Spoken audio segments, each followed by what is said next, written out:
আসসালামু আলাইকুম। পুলিশ যদি আপনার গৃহ তল্লাশি করতে আসে সেক্ষেত্রে আপনার করণীয় কি? সাধারণত পুলিশ গৃহ তল্লাশি এবং মানুষের দেহ তল্লাশি করতে পারে। ফৌজদারি কার্যবিধির 102, 103, 165 এবং পিআরবি 280 বিধি অনুযায়ী পুলিশ তল্লাশি কার্যক্রম পরিচালনা করতে পারে। আপনার ঘরে যদি পুলিশ তল্লাশি করতে আসে সেক্ষেত্রে আপনি কয়েকটি বিষয় নজরদারি রাখবেন।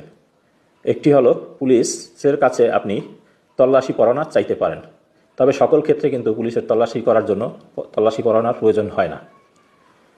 এরপর আপনি তল্লাশি করার পূর্বে স্থানীয় দুজন গণ্যমান্য ব্যক্তি কিংবা চৌকিদার দফাদার সাথে নিয়ে আসতে বলবেন পুলিশকে। পুলিশ গৃহে প্রবেশ করার আগে তাদের নিজেদের দেহ তল্লাশি করে আপনার ঘরে প্রবেশ করবে। আপনি তল্লাশি কার্যক্রম পরিচালনার সময় নিজে সাথে থাকতে পারবেন এবং নিজে তল্লাশি পরিচালনা দেখবেন। কখনোই মামলার বাদীকে সাথে নিয়ে আপনার ঘর তল্লাশি করতে পারবে না।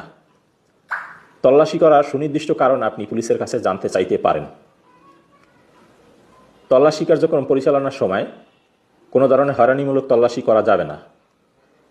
বাড়ির ভিতরে অবস্থিত মহিলাদের শালীনতার প্রতি দৃষ্টি রাখতে হবে। তল্লাশি কার্যক্রম শেষ হওয়ার পরে যদি কোনো মালামাল পুলিশ উদ্ধার করে সেক্ষেত্রে জব্দ তালিকা করলে জব্দ তালিকার কপি আপনি চাইতে পারেন, সেক্ষেত্রে আপনি একটি কপি পাবেন।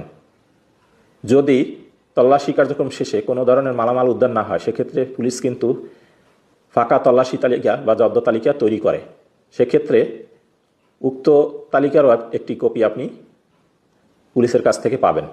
এছাড়া পুলিশ যদি কোনো ব্যক্তির দেহ তল্লাশি করে সেক্ষেত্রে কিন্তু নিজেদের দেহ আগে পুলিশ তল্লাশি করাবে অন্যান্য নিরপেক্ষ ব্যক্তিদের মাধ্যমে, এবং তল্লাশির সময় মহিলাদের তল্লাশির ক্ষেত্রে মহিলা পুলিশ দ্বারা তল্লাশি করবে এবং শালীনতা বজায় রাখবে।